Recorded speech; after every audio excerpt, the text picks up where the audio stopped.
Welcome to the Consummate Athlete Podcast, where our goal is to help you find health and community through movement. I'm Molly Herford, a writer, coach, and yoga teacher. And I'm Peter Glassford, an endurance coach and kinesiologist. Every week, we're talking to athletes and experts who can help you lead your best active, adventurous life. Whether you're a gravel racer, a marathon runner, or you just got out on your first bike ride yesterday, we're here cheering you on. You can also visit us online at consummateathlete.com for coaching information and training tips, nutrition advice, yoga flows, bike skills, and more. And now, let's get into this week's episode. Hello. Welcome back to the Consummate Athlete Podcast. Peter, how's it going? It's going well. Yeah, we're enjoying summer, and we're back coaching here now, so it's good. I'm having fun with that. Really trying to appreciate the opportunity to do that now that we haven't been able to do it for a while. Yes, very exciting. Actually, getting out, getting on the trails with people. Definitely exciting times, and we have our big adventure coming up this week, so that's pretty exciting. The house is full of packing lists and camping gear, and yeah, we're gonna go for a big run, a big walk run in the park, so to speak, I guess. Yeah, we'll let everyone know how that goes next week. But this week we are kind of continuing our trajectory of talking sort of all about the more mental side of performance, but not in the way that you'd expect. So last week we had Becky Kane of Todoist on, sort of talking about how to, kind of manage your never-ending to-do list and calendar and sort of make more time in your schedule for working out, which is a topic that I absolutely love talking about. So more down that sort of productivity or self-organization, organization. Mm-hmm. Yeah, which is my jam. Okay. And this week, I think we're almost like sort of tiptoeing towards straight up mental performance with this week. This is like our bridge towards normal like mental performance for sport. Yeah, we have Andrew Bernstein on, he wrote a book called The Myth of Stress over 10 years ago. And we talk about that and how the book, this new edition of the book, has changed the name. It's now called Breaking the Stress Cycle. I actually, despite his recommendation not to buy the book again, I did buy the book again, this time in hardcover, and I'm quite happy. So I actually remember you reading The Myth of Stress. You actually recommended it to me, and I ended up reading it like 8 years ago when we were in California for our first California trip together. Yeah, it's good. And we've mentioned a few different times some of the concepts from it, this idea of like whenever you're saying should or should not, sort of a quick way to say, this is probably a stressful thing. They should appreciate me, I should not be here. I should, whatever, should not.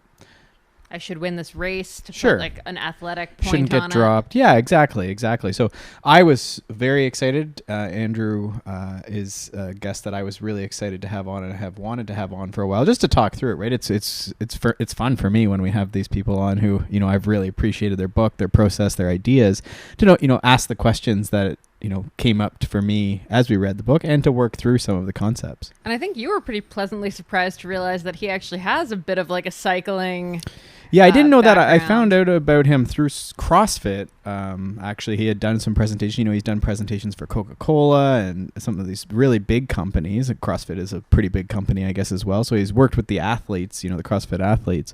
So that's how I had found out about his book many years ago. But yeah, he mentioned we get into talking about, indoor cycling and watts and stuff as well, because he's been doing that like lots of people who have found cycling through the pandemic indoors especially.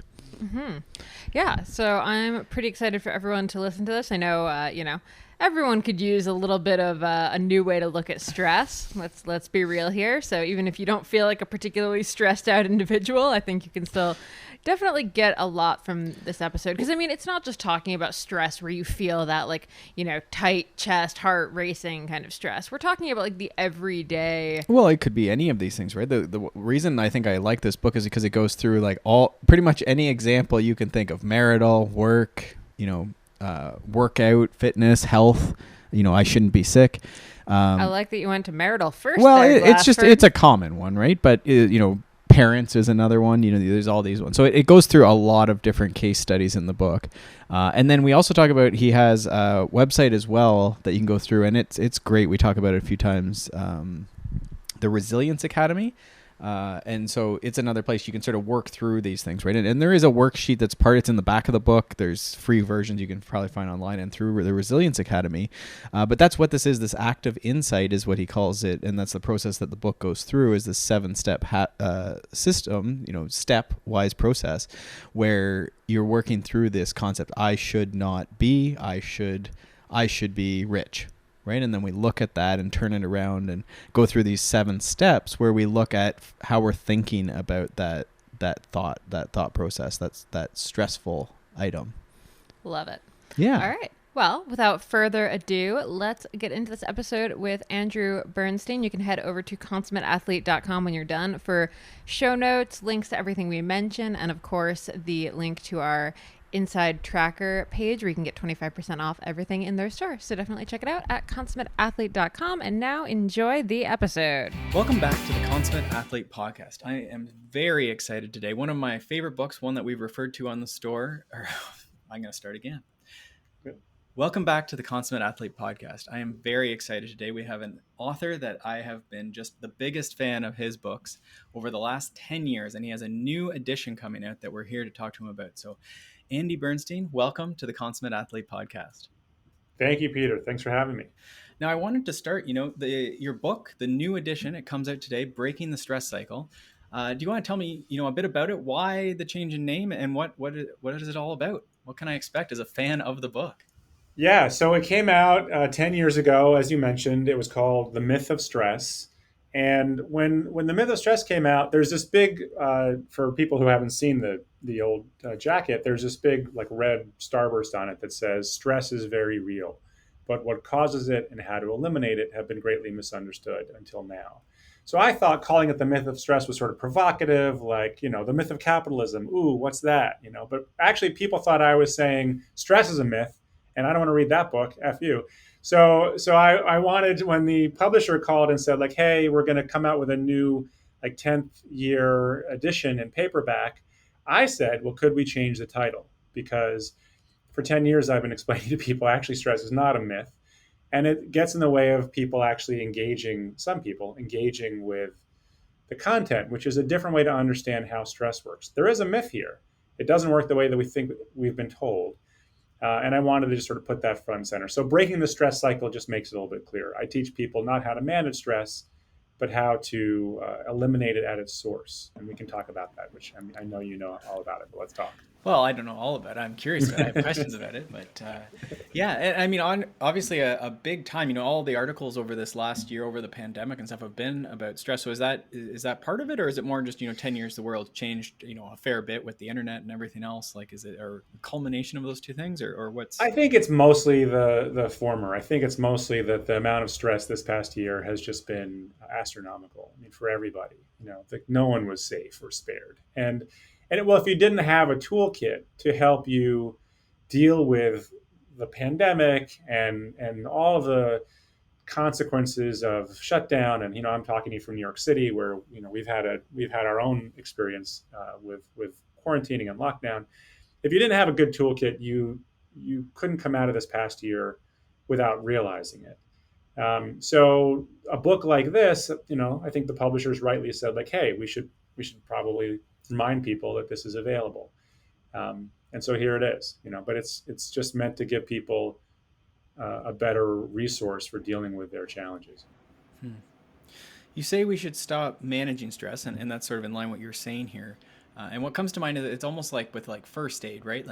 We keep bandaging up, or keep cutting ourselves or something on this thing, but we keep using bandages to try and get it, and then it's well, why, maybe stop cutting ourselves? Is that the analogy, or do you have a better one? I just invented that. I don't know. Yeah. When we think about who keeps cutting themselves? Yeah. I do think that there's something about root cause analysis that we're missing with stress. We've been told that stress. So the myth, as I proposed it in the first book, or in the original edition, was that stress comes from stressors, that it's a function of this fight or flight response that we had evolved when our ancestors were dealing with saber-toothed tigers. And that what's happened is over the millennia since then, life has changed. So now instead of this occasional reaction to real predators, we now have this constant harmful reaction to traffic and marriage and parenting and global pandemics. And so what's happening is, we're told, is that we can't eliminate stress. We just have to manage it in this hectic 24/7 world. And what I wanted to help people do was, I want to just point out that that's not true, that stress doesn't come from stressors, that the guy who created that concept of stress, a gentleman in Canada, although he wasn't Canadian, he was like Austro-Hungarian, but he was working in Montreal in the 1930s, 40s, and 50s. This man, Hans Selye, built our modern stress concept and created this notion that stress comes from stressors, which is a word he coined, and taught the whole world all you can do is manage your stress. And it turns out that Selye was wrong. He had misinterpreted his own experiments, and other stress researchers sort of tried to show him how he was wrong, but he refused to admit his error. And he traveled for 40 years like the Johnny Appleseed of stress, teaching the whole world stress comes from stressors. It comes from work. It comes from your children. It comes from your mother. And so we're all still living in Selye's world, whether we know his name or not. So yeah, I mean, to use your analogy of like a wound that we keep treating superficially, stress management isn't bad. You know, going for a run, riding your bike, breathing, meditation, all these things are great. And I love them. I do them. But if you feel like the stress keeps coming back and you want to understand why and maybe learn a different way of actually changing your thinking, like if you can get that stress doesn't come from life directly, it comes from your thoughts about life, then learning to change your thinking changes the game. And that's what I want to help people learn. Yeah, this last year, especially this, deep breathing and meditation and all these things, like you say, they're great tools. I've tried, this deep breathing, and I've actually had, felt pretty good with it this last, actually a few months, actually I've been doing it, and, it seems to help, but, you're thinking that maybe we're trying to use these, bandages, if you will, too much, and, there's too many. I don't want to overuse the wounds analogy, but there's, it's why keep doing, why do we need it so much? Is that, your thought on that, or? Well, I mean, so let's just try another analogy. Like if there's a hole in the boat, great that you can keep bailing out water, but you want to fix the hole, right? I mean, that's the root cause of the leak, the water in the boat. Right, and that's maybe So there's been a lot of analogy in the pandemic about us being in boats and storms and these sort of things. These have been common analogies, so maybe that works really well. yeah, and I mean, I still think like if it's a small issue and going for a run or meditating or a drink at the end of the day is all that it takes, then great, those are easy. But if you find yourself continually getting into a fight with your spouse or perseverating, the fancy word for just thinking obsessively about, like just thinking a lot about this issue at work or with your kids or your, wherever it is with our planet, our country, well, my country, maybe not your country. Then like the drink at the end of the day or the run around the neighborhood or the 50-mile ride on the weekend, it's not really changing your thinking. And if stress management is the only tool in your toolkit, you're going to have to do that every day forever. Well, yeah. If you learn a different way to think, then, you may not need that as much. And I guess it would become maladaptive, especially, we see this in our exercising, training population, right? Where, I go for a bike ride to clear my head. Yeah. But then I have to go harder or I have to go longer and keep going harder and going longer, right? And it's maybe not as apparent, but at some point you're biking away or running away from your problems, and then it's probably more obvious with drinking, right? Like a drink at the end of the day is okay, but like a lot of drinking at the end of the day is maybe not. Yeah, I think there's probably an inverted U. Like a little bit of something is good for you, and then you reach a point where that's like the perfect amount, and then if you go beyond that, then it's not working for you anymore. I mean, you can't ultra marathon every day. You can't have 5 drinks every day. It has a cost. So by learning to think differently, it just can complement. It doesn't have to replace your other tools. Like you can still enjoy the other stress management tools, but when you learn to think differently, it just changes the math around this. Because if I have an issue with my wife or my kids, and I teach people this 7-step process that flips a switch in how you think. When you do this process, you don't need the drink anymore. You don't need to go out on that ride or, whatever it is the same way. You can still do those things and enjoy them, but they're not coming from this kind of escape valve, because the thinking has changed. And that's what I want to at least present to people as an option, so that they can understand that like if you think of physical fitness and elite physical fitness, like there's a process for that you help teach people. Mental fitness is the same thing. Like we can think of this as elite mental fitness. There's a process for learning to think in the face of challenges, and I want to make that more accessible.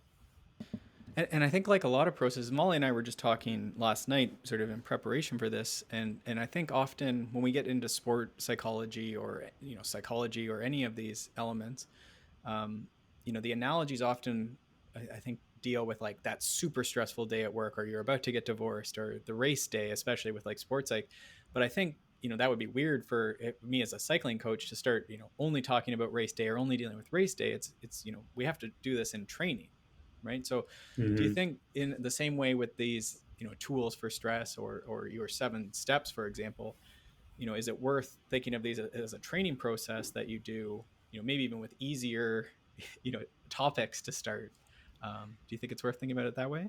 I absolutely think it's worth. So this is why I built the Resilience Academy at resilienceacademy.com, because the idea was I wanted to take the same structural approach to training that you would see in cycling, or really any level, any sport where people are competing and training. It could be CrossFit, it could be, it doesn't matter what. Like we understand in the physical modalities, training is structured. But in mental health, it's not really the same thing. There's therapy, which, going back to Freud, you would have to do 3 or 4 times a week for life. And now, even in our more modern cognitive framework, people are still kind of expected to go every week indefinitely. But what if you take the same sort of approach to physical fitness and then map it onto mental fitness, and then you give people a kind of beginner section to work through, like to experience it and to build skills. And if they like it and they feel like this resonates, they can go to intermediate and then advanced. And who knows, maybe even like become competitive in the space of mental fitness, where you are really skilled and trained at dealing with the kinds of challenges that come up in life. That's what the Resilience Academy is meant to do. And I will say I've tried it. You can get started for free over there too, and you have some great free content as well. And then it's very valuable. And even after reading your book, I'm like, oh, okay, that makes sense. And you have some great, I really like case studies. That's how my brain works. In school, I always got frustrated when there wasn't, give me a practical example of this, right? So you have some great stories and practical examples there where you can sort of map your own experience a bit onto that. So I encourage everyone to check that out. I wonder, do you want to get into the 7 steps, or what do you think? Should we go with that, or how do you like to go into them? Yeah, I think that, so if people, let's talk about what these 7 steps are for, like what they're supposed to do. And then if people want to try it, instead of kind of describing it this way, like it's just confusing, I think, when people are listening to try and follow through it. I would just take them, I would say, like, they should take up your offer to try, or my offer to try it for free at resilienceacademy.com, because the reason why the Resilience Academy is free to try is for this reason. Like, I want people to be able to kick the tires without paying anything for that. Right. Because the experience is really what matters. Like, if no one had ever, ridden a bike, you can't just talk about it. Like, you want to get them on a bike so they can ride it, right? We try, but yeah, you're right. You got at some point, you have to do it for sure. I like that. So yeah, tell us, what are the 7 steps for? So it turns out that whenever you have a breakthrough in life, let's say you struggle with something in a relationship for, it doesn't matter how long, but say weeks or months, and then you have a breakthrough. There's this moment of insight where that light bulb goes on above your head and you see something you hadn't seen. That insight normally happens passively. So you don't know why that light bulb went on. You don't know how to make it happen the next time you get into a fight with your loved ones or at work or wherever it is. The idea behind these 7 steps, which are called active insight, is that it turns that light bulb on demand, so that you would come into this stressed out. Like, it's not a myth. Like, you're angry, you're frustrated. And I use the word stress very broadly. So it's anger, frustration, sadness, worry, anything that's negative, I call stress. You come into this stressed out, and the first step is you're just going to distill your emotional experience of anger or frustration into a single sentence using the words, typically at the beginner level, using the words should or shouldn't. So my spouse should appreciate me more, or my mother shouldn't be so needy. My daughter should listen to me. My I should be in better shape. I should have won that race. Like, you're going to find something that you legitimately feel is true and is stressful for you. That's step one. You write that down using this worksheet. And then the remaining 6 steps challenge that so that you look at that thought and your situation through a different lens. And that's the part that just talking about it like this is, a little abstract.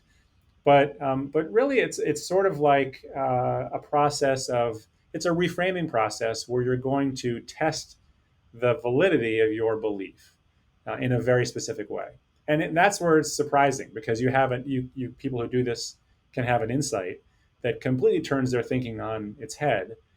And they'll come out of this. I mean, I do this. This is what I do: is I teach people this process, and I hear these stories all the time. I've been in therapy for 30 years, and I've never had an insight until I went through these steps. Because the point of therapy isn't therapy. The point of therapy is to have that breakthrough thinking, and that's what this is meant to reproduce.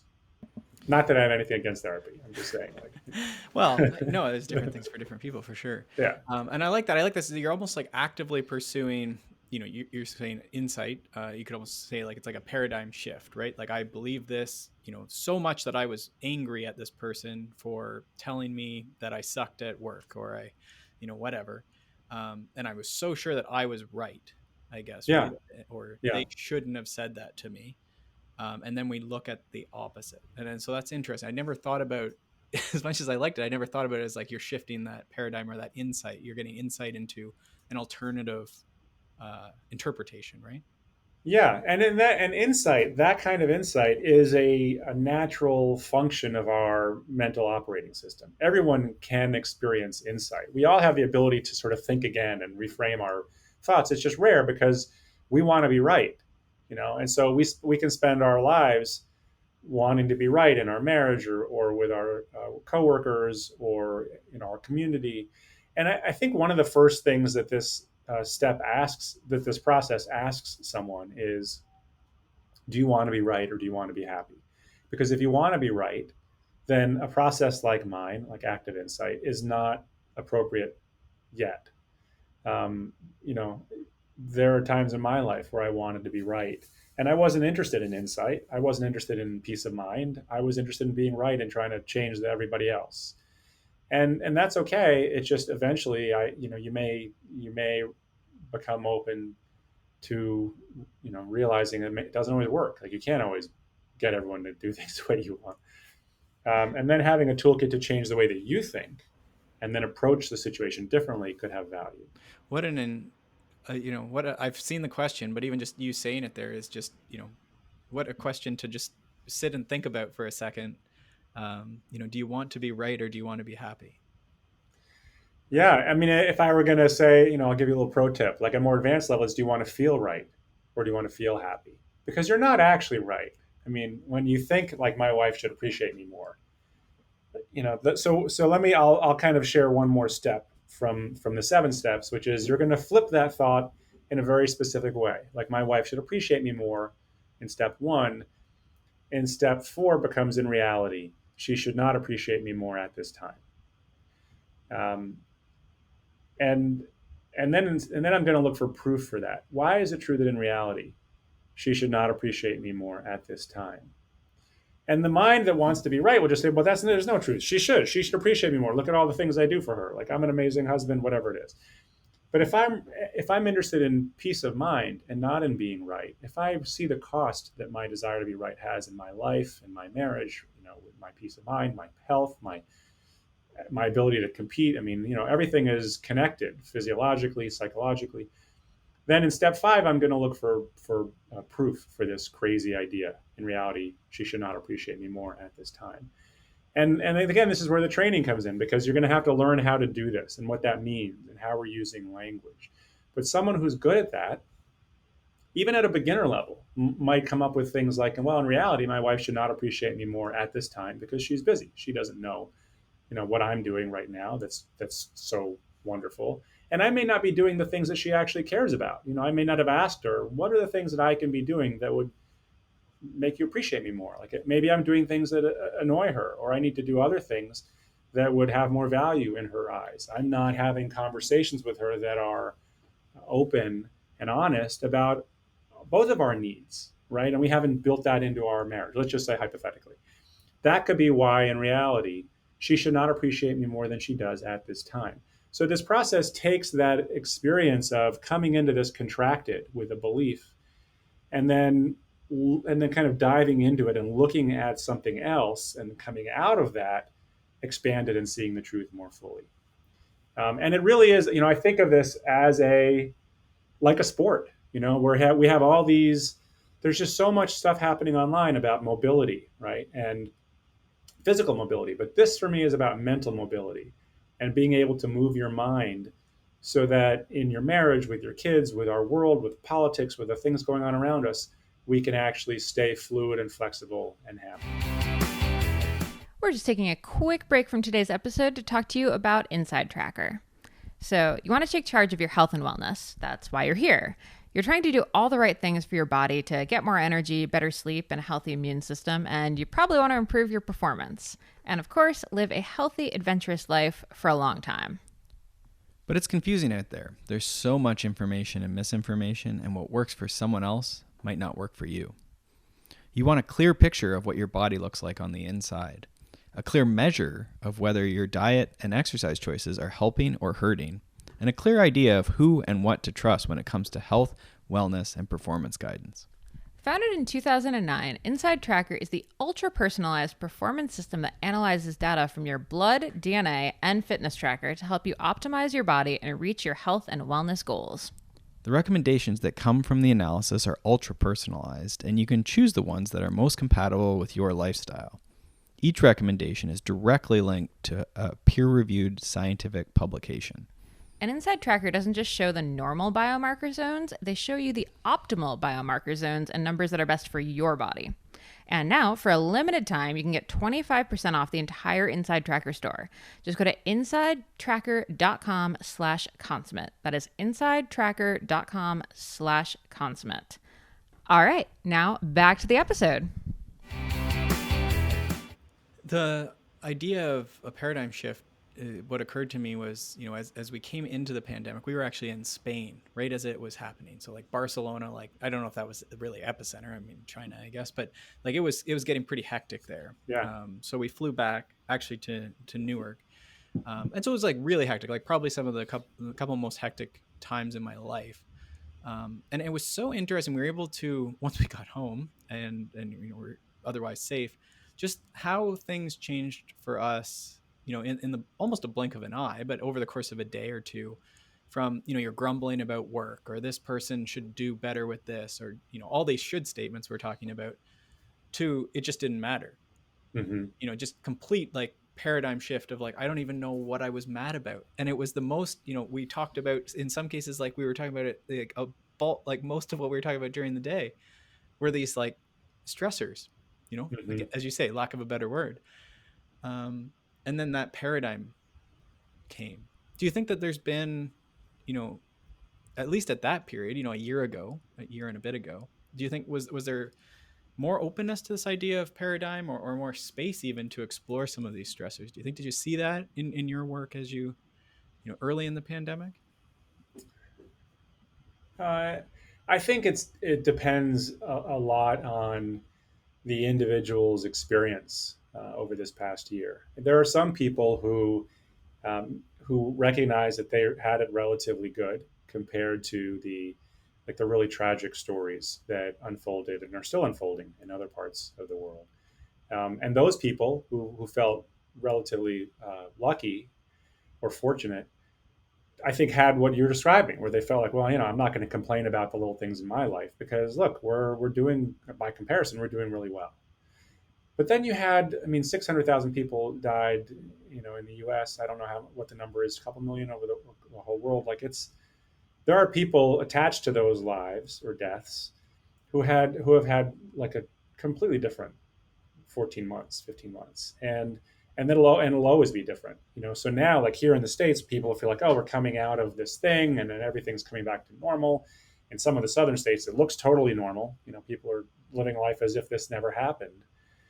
But that variability of the response, I think, is fascinating. The people who felt kind of spared of it all and didn't really touch it firsthand, they can go back to feeling like things are normal. But there are millions of people who that's not their experience, and I don't want to speak for those people, because I'm sure that for them this wasn't. There's nothing positive about this period now trying to come back to normalcy. Yeah. And I guess, so let me take it a different way then. The pandemic is tough, but when we do have, I'm sure everyone's experienced some sort of paradigm, right? We were going to be right about something, and then you walk around the corner and you realize it was something different, right? Or someone says, you've seen it in movies even, right? Where, someone was so convinced that something was the case, and then you learn, after the fact that this is how it happened. And that's what we're really pursuing here, with this process. And I found, as I was reviewing, I guess for my own personal story, as I was coming, we're easing our way out of the pandemic, we'll say. And so I can feel, we're doing more stuff in person. We're doing, the world's, coming back a little bit, and I can feel some of those other stressors coming back. So actually it was almost, it was interesting how I sort of picked up your old book and started looking at what you're into. And I was like, oh, there's a new version coming, and he's doing all this stuff, and your Resilience Academy. So I was really excited about that. Because I felt like, this stuff's coming back, and I'm starting to have more of these, one-on-one interactions with people, right? And there's a lot of good stuff in that. But I guess that's my question. So when we have these should statements, the next state, if we had to summarize it, the next step is really looking at what would be the opposite. Would you agree with that? Like, that's sort of our next step when we're having these, and we can recognize. I said to you that was where I'm at. I can recognize the should when I'm saying to myself, that is a stressor. If I should not. Yeah. So, well, first, let me, politely push back on your use of the word stressor, because I think that, so stress is real, right? Stress is a real thing. And for me, it's all the negative emotions, but stressors don't exist. There's no such thing as a stressor, because nothing has the inherent power to produce stress in you. Things happen, and then you experience stress or you don't, depending on your thinking. Now, I'm not minimizing the real challenges in our lives. I'm not saying those aren't real. Those are real. I'm also not minimizing our emotions. Those are also real. I'm just pointing out that the things that happen don't absolutely inherently trigger your emotions. There has to be this intermediary step. But when we use the word stressor, we blind ourselves to the subjectivity of our experience. We lock ourselves into thinking that thing that's happening there has to have this effect over here on me. And we know that that's not true. For example, so my kids are little. My kids are 5 and 7. And my 5-year-old talks about monsters. Like the other day, this weekend, he wanted me to walk down the hall in our apartment with him and hold his hand, because he turned the lights out and he's like, there's a monster in mommy's office. So, like, we don't teach our kids that monsters are actual things in the world that can create these feelings in them. We teach them to turn the light on and see that there is no monster, right? That's like, we wouldn't go around as parents saying, everyone be careful, there could be monsters. And yet when we talk about stressors, we're sort of doing that. Like, we're teaching ourselves and the world that there are things out there that produce these feelings in us, and the best we can do is manage it. So in this other paradigm, to use your word, in my paradigm, or the one that I'm, part of, there are no stressors. Nothing has the inherent power to produce my emotions. I have thoughts about things.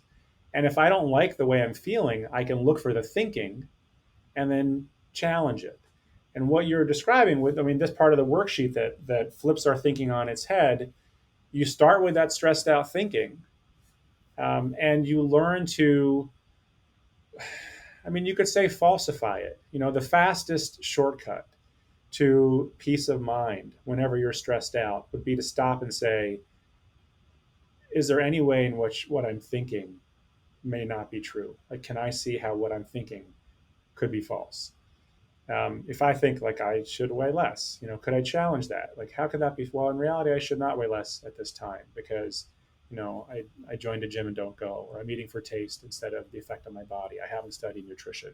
I haven't found micro habits that I can help build, new behaviors around. That's why I should not weigh less at this time, right?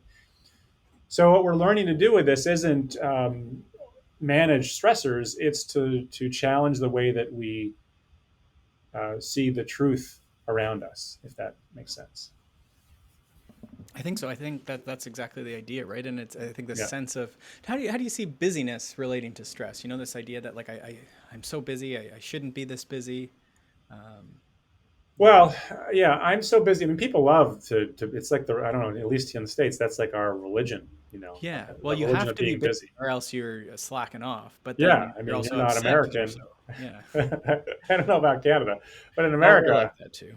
yeah, I mean, okay, so we'll just say, you know, this. So I think that a lot of that, when people talk about, oh, I'm so busy, like that, they're proud of that. It's a little virtue signaling. Like, I've got all this stuff going on. Let me show you my apps that manage every second of my minute, every second of my day. But if you think you shouldn't be so busy, that's different. For me, that crosses a line where someone isn't just virtue signaling on how busy. It's like the Puritan work ethic times 10. Like, they're not just saying to everyone, look at how busy I am. They're experiencing that it's redlining. And if that's true, then I would then that becomes fair game for Active Insight and for the Resilience Academy, because then you're going to look at, or I should probably push the book, Breaking the Stress Cycle. Like, you're going to then look at that thinking and how your own thinking is part of your sense of being overwhelmed, and how getting clear in your head could change the way that you get clear in your life. Do you see that, because I could see a world, and I know people, I probably do this myself, where there's that, I'm so busy, yeah, really, really busy. But then, inside you are actually feeling I'm too busy, right? So you wouldn't Mm-hmm. necessarily tell someone else that you're too busy. Yeah. But I can see how that would work through the 7 steps where you're looking at like, well, yeah, I say yes to everything, you know, Right. Right. I'm terrible at saying no. I'm not good at delegating. I mean, I also brag about Yeah. being so busy, Right. Yeah. right? Right. I don't want to give up this thing that I, feel proud of. See, yeah. I mean, it's interesting. Like, this is what happens when you start, if you were to step into this space of honesty, Active Insight as a tool for greater honesty. And that really stress reveals a kind of missing insight. Like, the antidote to stress isn't relaxation, it's insight. It's greater honesty and clarity about the world as you experience it. It's a challenge because it means that you're going to call yourself out on some things that you may have been sort of hiding from yourself. Yes, this strikes me as like we're working our way towards there's an awareness, or I don't know if this is like self-actualization, or what level of Maslow's hierarchy we're on Uh-huh. here, but you do have to be almost in a place where you have that space to work through it. Um, Yeah, if how, you're still in survival, food yeah, safety and shelter, then you don't need Active Insight, right, or even right. breaking the stress cycle. Like, you need to get food on the table and a roof over your head. Okay, you've Yeah. mentioned a couple examples already here. You touched on the weight loss one. I like, because you go through. It's not that you're saying anything about weight loss, but you do a good job, I thought, of, because it's a pretty touchy subject. But you do a good job of Mhm. just, these are some possible reasons people might come up to nutrition, and by when there is stress eating. You even mentioned people are getting older. Maybe Yeah. this is part of getting older, that we have less muscle mass. This is. Yeah. Metabolism slows down. Yeah. Yeah. And there's Yeah. so many things like that where it's like, maybe this is normal and it sucks in some ways, right? But, this is, can we fight this? Right? Like, what is a reason that you should?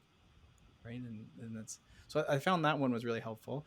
I wonder if we, even touch on one. I think, again, I don't want to touch too much on race day, because that gets almost like too much. But I think a lot of times what I see with my clients is it's, we're out on doing a workout, and there's maybe like a pace with runners, or a wattage for cyclists, or Hmm. something. And we're not performing the way we want to.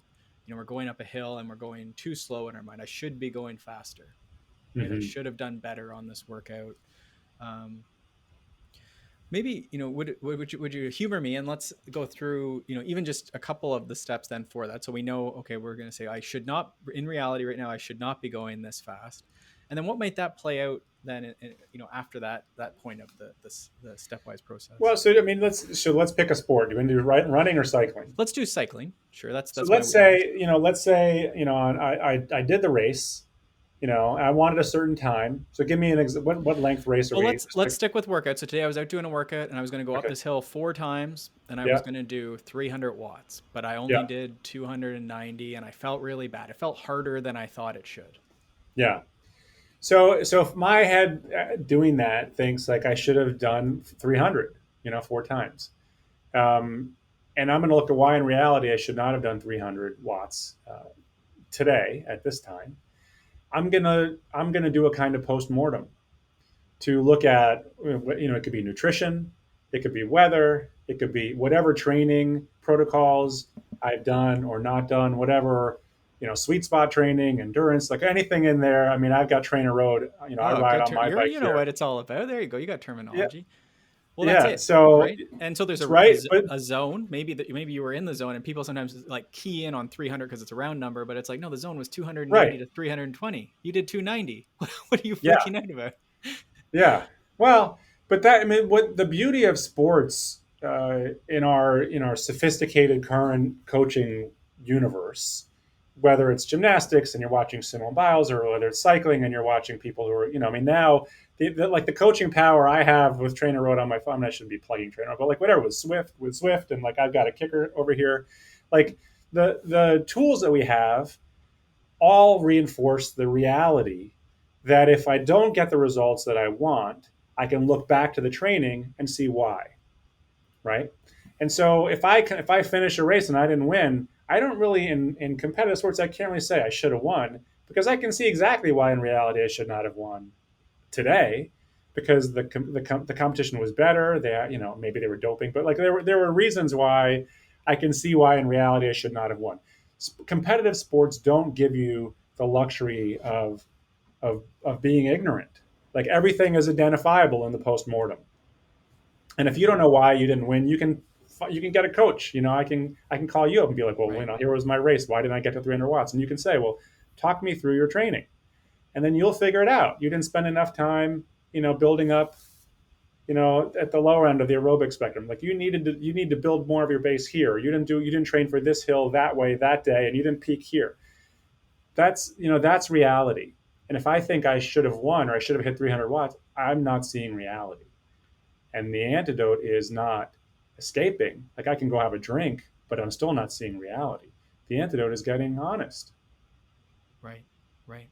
So then in that case, what we'd look at then is, some of these reasons, it might be true. It's also super hot right now. So we accumulate our reasons, all these different reasons. But just to make like, someone hearing that will be like, oh, you're just making a bunch of excuses. But there's a difference. Like we're not making excuses. We're understanding. So it's hot and I haven't trained for heat, right? Or, it's hot and there's something that I didn't prepare. I wasn't taking, electrolytes, like whatever it is.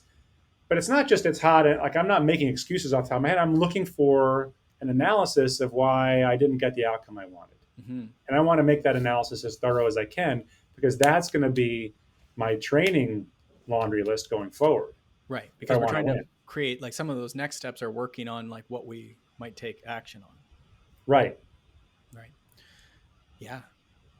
No. So, and they're taking action on, but there also might be, is there an action where, it's obvious, and to me, at least in this training thing, where 290 might have just been great and you just think it's not great, but it's close enough, right? Like it's within a margin. So is there a circumstance, when we get to that stage in the process where, we might say, oh no, like we're just going to leave this. Like it actually isn't, there is a reason why my spouse is busy and they, they don't have time right now.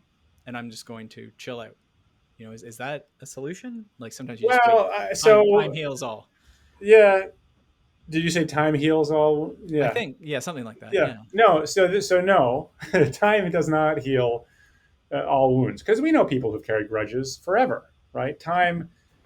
What happens with enough time is you may stumble on an insight, and that's what actually heals the wounds, right? Okay, so that would be like passive insight. We just wait. Yes, that's waiting. You can wait a long time. Like, and you can wait until Lance Armstrong turns 100, and then he's like, "Oh, in reality, I should have acted differently at that time." Because, and then maybe he'll have some sort of insight. I'm not holding my breath, But for the examples that you just gave, I think that there are differences in categories between the different domains of the areas we experience stress around. So like my wife should appreciate me more is an area that I want to work on.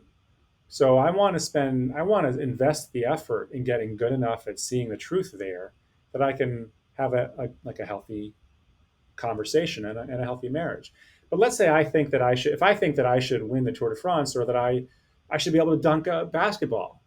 Like in reality, I should not do either of those things right now. And if I get honest, there's a good chance I'm never gonna do either of those things. Like there's no way I'm ever gonna win the Tour de France, and I'm not gonna dunk a basketball. So doing the worksheet isn't going to change that. It may just help me get clear on why there are constraints in place that are unlikely to change. My marriage is a different thing, because I mean, depending on the marriage, but in my case, like I can work on my marriage. There are things that I can actually still do there in a way that's different from dunking or winning the Tour de France. Right, and you could maybe, adjust your dunking goals slightly. Get like a 7-foot basket. Yeah, I guess, or a trampoline, or maybe focus on free throws or whatever, right? There's probably ways to get better at basketball still within that. But it also might be, in cycling, it might be that chase for 300 watts it might be 290, right? Like that might be really good for now. Did you see, what was it called? Icarus? Did you watch that? Yep. Yeah. So like, I forget the name of that rider, but like, so someone could think, well, if I just, doped, I would be at that level of like the Lance Armstrong. If I just did the things that Lance did, well, but that was fascinating to me. Like he did all the things, and he was like, I still couldn't do it, Right. So, like, I think that this isn't about pretending or like being delusional, this is the opposite of that. This is an attempt to see the truth in less time, so you don't have to waste so much energy. Like maybe I'm never going to be able to do 300 watts, up that mountain. I don't know. You can. For now. But yeah, but I mean, there's all sorts of ways, right? Again, with the dunking the basketball, similarly, right? Like you might do, maybe there's a part of cycling, maybe you can do 290 for longer or more times 10, right? There's lots of ways to progress. That might end up getting you back to that original goal as well. But in some ways that this is, I'm trying to think, it's like, it could almost be that there's the question of like today, the workout didn't go well. Are there things I can change in my preparation, or again, you said heat tolerance, you said nutrition, different things like this. Like, are there strategies I can, that would get me to where I'm expecting myself, right? Because there's a chance that maybe you did expect 300 watts. We'll just keep on that because you've done it in the past, but today it didn't happen, and now I'm mad about that, stressed about that. Yeah. I also think that that you'll let me know if your coaching clients are using this on very specific statements like that. I'd be curious to hear. There's actually a CrossFit gym in Michigan where the kids are working on using this worksheet on. I think that's what I actually heard about you was through somebody like work you did with CrossFit. Is that? Yes, I was on the CrossFit HQ. Journal? The journal. Yeah, I did a session with at the time they were all the best CrossFitters. And we did a workshop together, which was really fun. Well, what did you find with that population? Because they're pretty hard charging. A lot of them are normal people in a lot of ways too, right? They're just going to CrossFit gyms, but some of those, they're very elite, the CrossFit Games competitors. So what did you find? Yeah. With them? Like what's going through their minds? So it was interesting. So yeah, some of these guys they've actually won. Like this was a few years ago, but they won the CrossFit Games. These were the guys who they're the names people would know. And they had thoughts like what you're describing, or let's say the guy who came in second, said like, I should have won.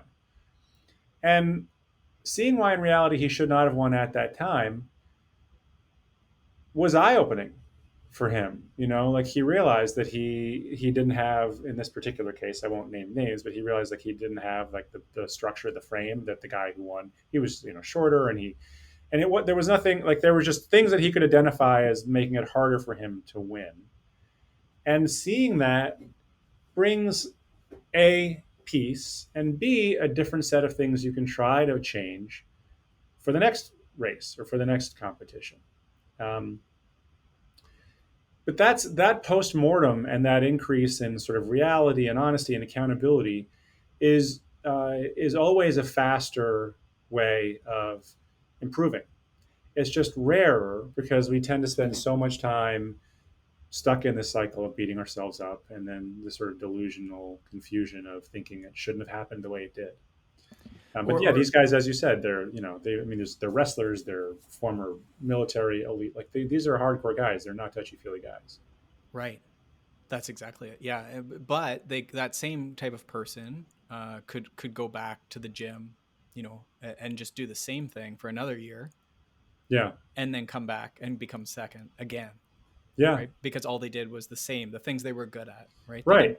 They didn't work on their gaps. Right. They didn't work on these different things. Right. The CrossFit games are tough because there's a bit of randomness, right? Like some years they're like, hey, you got to ride bikes all of a sudden. And then they're like, oh, right. We never ride bikes. What are you doing?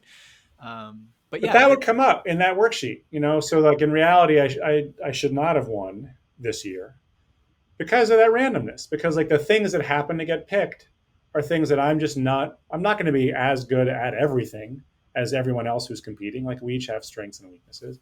And if this year the cards came up where like the thing that we had to do was a thing that I'm just not as good at, that's why in reality I shouldn't have won this year. But seeing that helps me maybe make more variability part of my training for next year so that I find my weaknesses. But the stressed out person who spends that entire year thinking, but I should have won, doesn't get there. Yeah. And even just recognizing, I made a decision at some point to not do handstands in my training. I don't like doing handstands. It's my least favorite thing. And then lo and behold, there was handstands. It's a handstand race. Right. In cycling, it might be, I never train in the rain. I hate training in the rain. And then what happened on race day? It was muddy or rainy. Right. And every big race is in rain and mud. This is often the way. Or heat would be similar too. Right. I always avoided the heat of the day. Yeah. Right. And it's like, well, and then the race is at high noon. Every single time. That's when the race is. Darn, why did I lose? I shouldn't have lost. Right. But we could just go back, for years and years and years. I actually I had one of these cases and it took 10 years, probably the whole time I've had your book. I lost. I was second in this race, like our provincial, like our state sort of championships. Lost to my arch nemesis. And then, I just was like, and then, so 10 years later, it came back finally to the same venue. And I was just, I don't know, it was just like a change in motivation, I would say. But I think I was just training better, healthier. And did you beat him? Yeah, he wasn't as much of a factor. I mean, this was 10 years later, but I did beat him technically, but beat like younger people. And it was a good race, right? So anyhow, I won. I think the more thing, like it's hard to win. I always find like I've always struggled like with being second, right? And there's a different mindset to winning. And being that aggressive, right? And I think I think you can build that in training, right? And I think that would be part of my analysis, right? I didn't work on, the sprint or the aggression at the end or do any group rides, right? Or train with other people. Right. Would have been gaps 10 years ago that I think I, improved. Now, not quickly. 10 years is a long time. Right. Well, yeah. But that process of gap analysis and, in engineering, people do this exercise with the 5 whys where they're asking like, well, why did this happen? But why did that happen? Okay. Well, why did that happen? And you're just doing this continual root cause analysis to try and figure out what the causes are.